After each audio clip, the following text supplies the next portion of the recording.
Welcome to the PubMed Daily Review for May 23, 2026. Today we scanned 496 new open access papers. Here are the top 10 selected for detailed analysis. Trend 1 of 10, Applied Engineering and Process Optimization. This trend applies engineering principles to optimize diverse materials, processes, and systems for enhanced performance and specific applications. This cluster covers 72 papers. Representative work includes Actinidia Deliciosa, mediated synthesis of antimony oxide nanoparticles, and their incorporation into chitosan matrix for enhanced antibacterial and photocatalytic activity, machine learning prediction and optimization of thermodynamic analysis, and energy enhancement of a hybrid infrared dryer for onion slices, and Pixelated electrically driven SB2, say 3, phase change metasurfaces. Trend 2 of 10. Population health and environmental studies. This trend investigates human health outcomes and environmental factors, often exploring their interconnections within diverse populations and ecosystems. This cluster covers 52 papers. Representative work includes mangrove growth and biomass dynamics along the mud-dominated coast of French Guiana, sleep characteristics and menstrual cycle phase-based differences in sleep in naturally menstruating elite female team sport athletes, and prediction of unerupted canines and premolars widths in an Emirati population, development and validation of regression and machine learning models. Trend 3 of 10, Advanced Cancer Diagnostics and Therapy. These papers advance cancer care through novel diagnostics, prognostic tools, and optimized, targeted therapeutic strategies. This cluster covers 55 papers.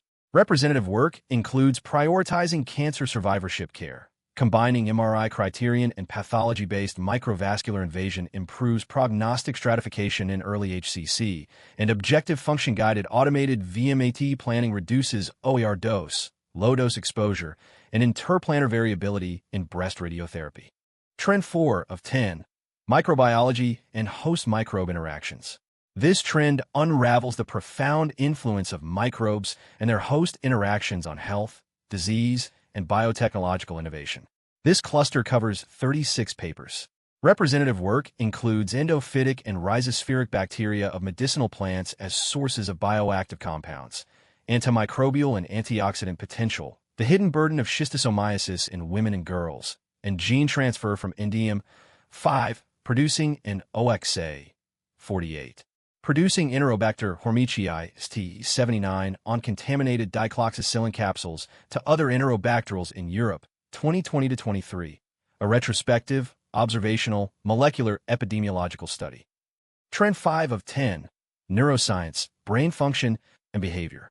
This trend explores the neural mechanisms of brain function and its diverse manifestations in perception, motor control, and psychological behaviors.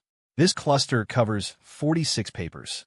Representative work includes timing-induced illusory percepts of pitch, region-specific vulnerability to vascular risk factors, and modifiable protective influences on white matter hyperintensities, and PsyConnect, multimodal neuroimaging of context-dependent brain and behavior dynamics under psilocybin. Trend 6 of 10, Cellular Mechanisms and Disease Biomarkers. Research elucidates cellular mechanisms driving disease, revealing biomarkers for diagnosis and targets for therapy. This cluster covers 55 papers. Representative work includes postbiotic derived from Lactobacillus paracasei, CNCM, 5220 as a novel approach to improve aging-induced skin damage. LATS kinase activity and tumor suppressor function are regulated by second autophosphorylation site, and MA-associated GAS6 expression is associated with pathogenic activation of fibroblasts-like synoviocytes in rheumatoid arthritis. Trend 7 of 10, AI, Machine Learning, and Healthcare. These papers apply AI, machine learning, and data science to advance various aspects of healthcare, from drug discovery to digital systems. This cluster covers 51 papers.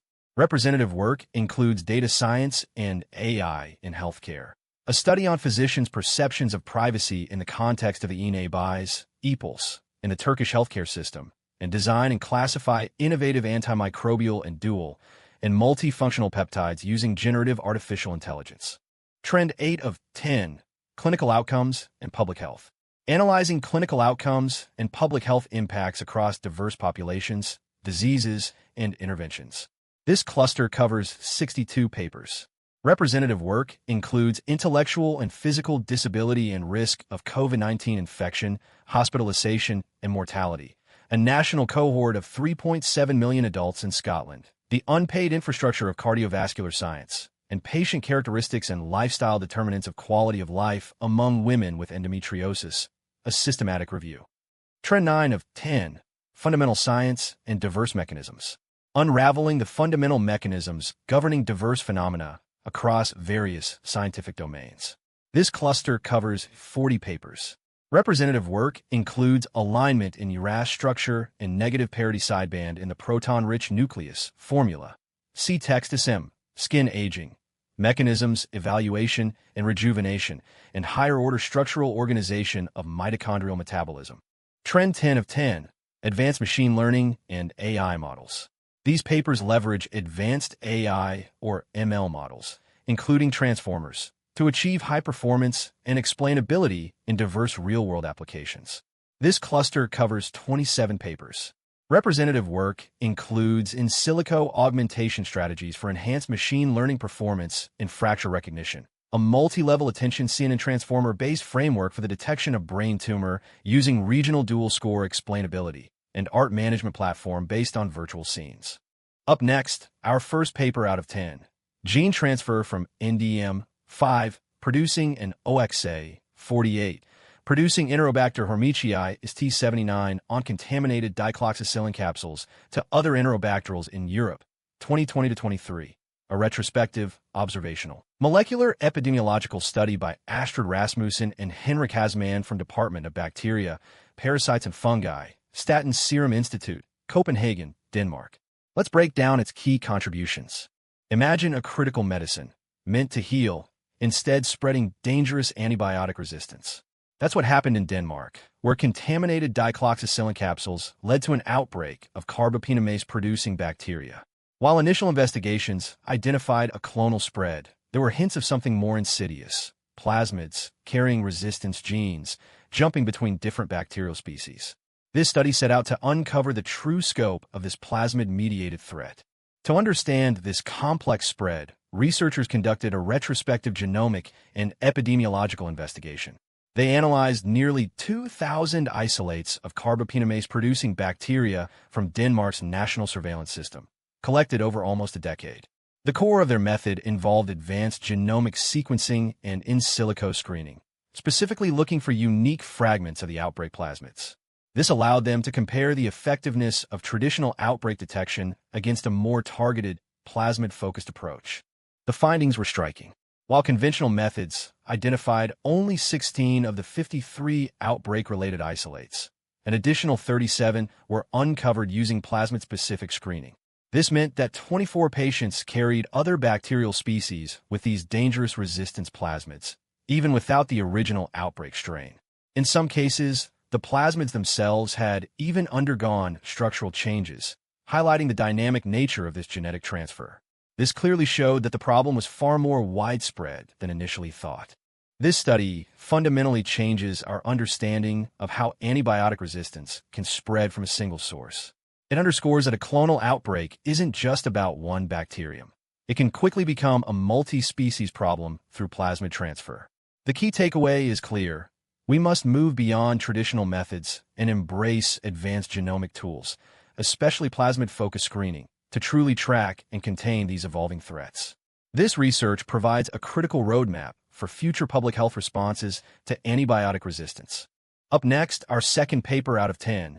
Membrane-bound trail armoring augments CAR T cells in mesothelin-positive solid malignancies by Alessia Volpe and Vladimir Ponomarev from Department of Radiology, Memorial Sloan Kettering Cancer Center, New York, USA. Let's break down its key contributions. CAR T-cell therapy holds great promise for cancer, but its effectiveness in solid tumors is often limited by heterogeneous antigen expression. This means some tumor cells have the target, while others don't, allowing resistant cells to survive and grow. This study aimed to address this critical challenge by exploring a novel modification to CAR T cells. Researchers engineered M-cellin-specific CAR T cells to express a membrane-bound trail chimera, creating MB trail-armored CAR T cells. They tested these modified cells in both lab dishes and in animal models of pleural mesothelioma and lung cancer, which mimicked heterogeneous antigen expression. Advanced imaging techniques allowed them to track the CAR T cells and tumor responses in real time, and they also explored combining this therapy with a known trail sensitizer. The results were very promising.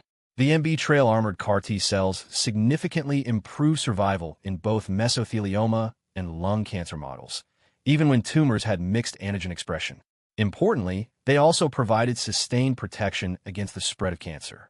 Furthermore, combining these modified CAR T cells with doxorubicin helped overcome resistance to trail, making the treatment even more effective and further reducing metastatic growth. This study introduces a groundbreaking strategy to overcome a major hurdle in CAR T cell therapy for solid tumors: heterogeneous antigen expression. By armoring CAR T cells with membrane-bound trail, they can effectively target both antigen-positive and antigen-negative tumor cells, leading to superior outcomes. These exciting preclinical results provide a strong foundation for developing a new generation of CAR T-cell immunotherapies that could significantly broaden the applicability and success of this treatment in a wider range of cancers.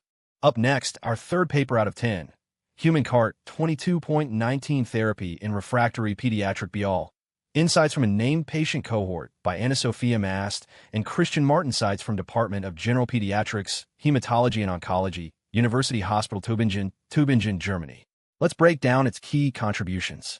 CD19 CAR T-cell therapy has been a game-changer for pediatric B-cell acute lymphoblastic leukemia, but unfortunately, many patients still relapse, often because the cancer cells lose the CD19 target.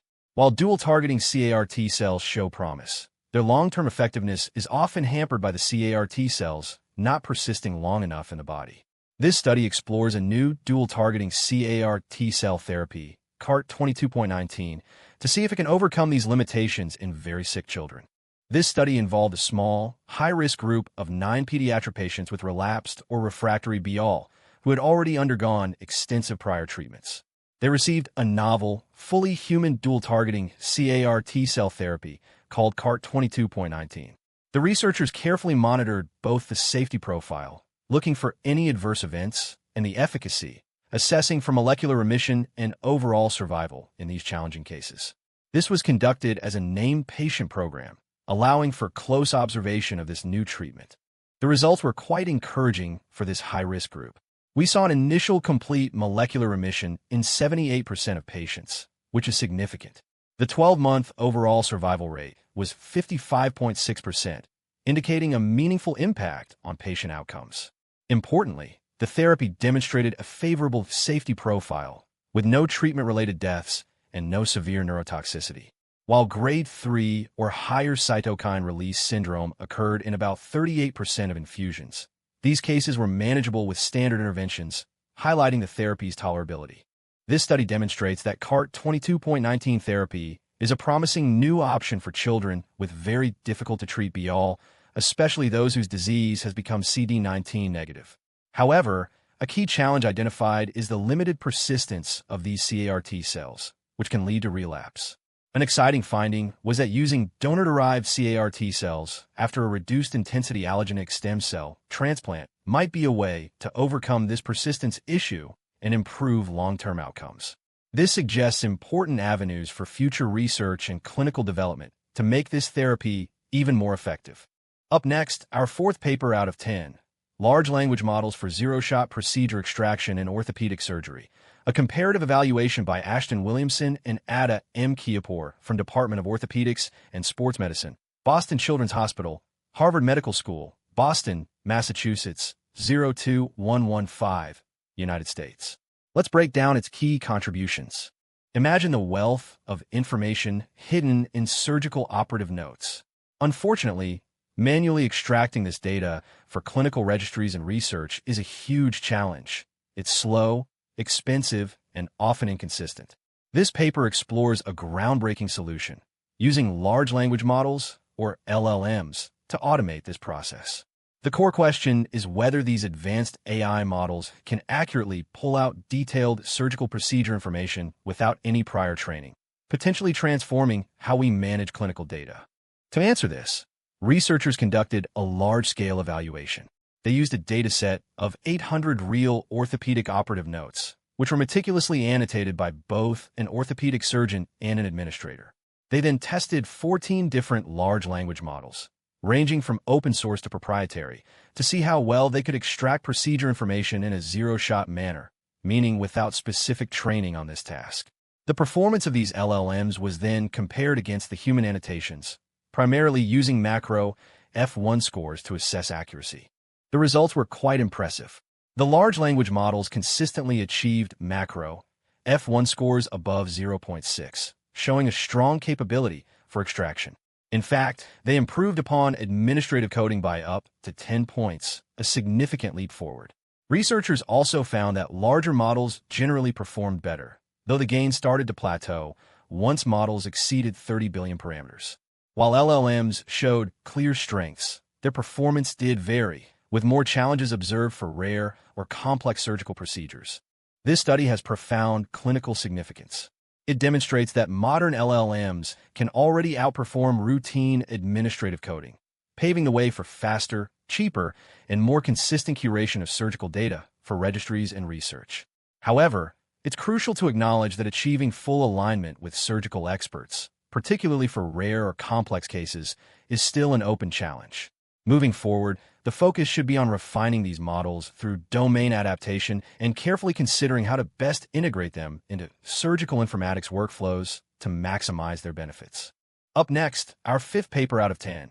Use of circulating tumor DNA to prospectively guide a switch from targeted to immune therapy in BRAF mutant advanced melanoma. The randomized Phase 2 Cactus trial by Rebecca J. Lee and Paul Lowergan from Division of Cancer Sciences, School of Medical Sciences, Faculty of Biology, Medicine and Health, University of Manchester, Manchester, UK. Let's break down its key contributions. Welcome to our presentation on the Cactus trial. For patients with BRAF mutant advanced melanoma, we have powerful treatments like targeted therapy and immunotherapy. While immunotherapy offers better long-term survival, targeted therapy can be very effective initially. The big question is, how do we best sequence these treatments to maximize patient benefit? This study explored if we could use a blood test called circulating tumor DNA to guide this critical decision. The Cactus trial was a parallel-arm, randomized Phase 2 study involving 21 patients with advanced BRAF mutant melanoma. One group received standard care, switching therapies upon disease progression. The innovative arm started with targeted therapy, but critically switched to immunotherapy much earlier, specifically when their circulating tumor DNA showed a significant reduction in BRAF variant allele frequency. This design aimed to test the feasibility and utility of ctDNA-guided treatment decisions. The results were quite striking. The study met its primary endpoints, showing that 100% of critical ctDNA results were available within 7 days, enabling timely treatment decisions. Furthermore, all patients in the ctDNA-guided arm achieved the target 80% reduction in BRAF variant allele frequency after starting targeted therapy. Importantly, no new safety concerns emerged. These findings strongly support the practical application of ctDNA in guiding therapy. So, what does this mean for patients? This trial provides strong evidence that circulating tumor DNA can be a powerful tool to guide treatment decisions, potentially optimizing the sequence of targeted and immune therapies for advanced melanoma. While these are promising Phase 2 feasibility results, we need larger studies to confirm the impact on long-term survival. Ultimately, this research paves the way for more personalized and dynamic treatment strategies, using real-time molecular information to improve patient care. Up next, our sixth paper out of 10. Interferometric image scanning microscopy enables label-free super-resolution imaging of live cells by Qianqi Liang and Peng Shi from Department of Biomedical Engineering, National Biomedical Imaging Center, College of Future Technology, Peking University, 100871, Beijing, China. Let's break down its key contributions. Imaging live cells at super resolution is crucial for understanding fundamental biological processes. However, current techniques often rely on fluorescent labels or cause significant phototoxicity, hindering long-term studies. This presents a major challenge in cell biology, limiting our ability to observe dynamic events in their natural state. The researchers developed a novel technique called interferometric image scanning microscopy, or ISM. This method leverages coherent imaging and super-resolution principles to overcome the limitations of traditional approaches. Their goal was to create a robust tool for observing intracellular dynamics in live cells without the need for labels. The results were quite impressive. The ISM technique achieved a remarkable 120 nanometer lateral resolution, all without the need for any labels. Crucially, it demonstrated minimal phototoxicity, which is a significant advantage for live cell imaging. This combination makes it a robust tool for observing long-term intracellular dynamics, opening new avenues for research. This study is highly significant as it introduces a powerful new tool for cell biologists. By enabling label-free, super-resolution imaging with minimal phototoxicity, ISM can revolutionize how we study live cellular processes over extended periods. This technology holds great promise for uncovering new insights into fundamental biological mechanisms and could accelerate discoveries in various fields. Up next, our 7th paper out of 10, Rapid Microbiome Restructuring Associated with Medical Exposure in Remote Amazonian Indigenous Communities by Haipeng Sun and Maria J. Dominguez-Bello from Department of Biochemistry and Microbiology, Rutgers University, New Brunswick, New Jersey 08901, USA. Let's break down its key contributions. The human microbiome is incredibly diverse, but this diversity often declines with westernization, impacting health. We don't fully understand what triggers these early changes. This research investigates whether the introduction of basic medical interventions in remote indigenous communities before major dietary shifts could be an early driver of microbiome restructuring. Our study followed 335 Amerindians in remote Amazonian villages. We collected fecal and body site samples before and during the introduction of a sustained medical program. This allowed us to compare microbiome changes over time, specifically looking at diversity and composition, as these communities began to experience medical exposure. We found that communities with lower prior exposure had higher baseline gut diversity. Crucially, this gut microbiota diversity declined significantly over time with repeated medical exposure, especially in children. We also observe a loss of specific gut bacteria, reduced network connectivity, and shifts towards profiles seen in urban populations. Oral microbiome diversity also decreased, while skin and nasal changes were modest. This study is significant because it identifies basic medical exposure as a rapid and early driver of microbiome restructuring, even before major dietary or lifestyle changes occur. It suggests that our interactions with healthcare, even in remote settings, can profoundly impact our microbial ecosystems. Future work should investigate the long-term health consequences of these early microbiome shifts and explore strategies to mitigate potential negative impacts. Up next, our 8th paper out of 10, Lung Mucosal and Systemic Responses at Single-Cell Resolution in an Aerosolized Mycobacterium bovis BCG Human Challenge Model by Shuailin Li and Helen McShane from Jenner Institute, Nuffield Department of Medicine, University of Oxford, Oxford OX3, 7DQ, UK. Let's break down its key contributions.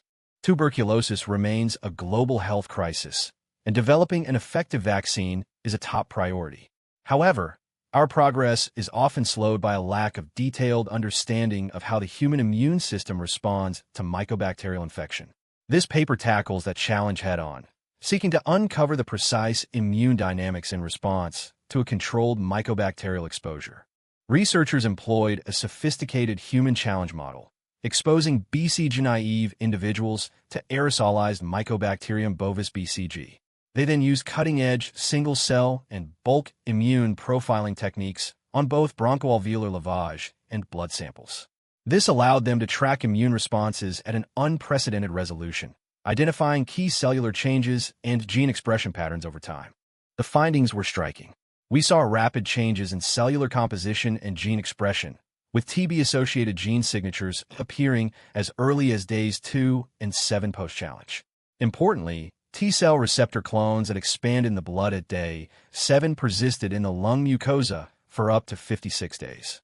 Furthermore, pre-existing expanded clones were found to be enriched for activated CD4 plus T cells and preferentially localized to the lung, with public clones validated as mycobacterial antigen reactive. This research offers invaluable, high-resolution insights into how the human immune system responds to mycobacterial exposure, both systemically and at the crucial lung mucosal surface. By identifying specific T cell populations and their dynamic behavior, this work directly informs the rational design of next-generation TB vaccines. Moving forward, the challenge will be to translate these mechanistic findings into strategies that protect against actual tuberculosis infection and to evaluate their efficacy in clinical trials.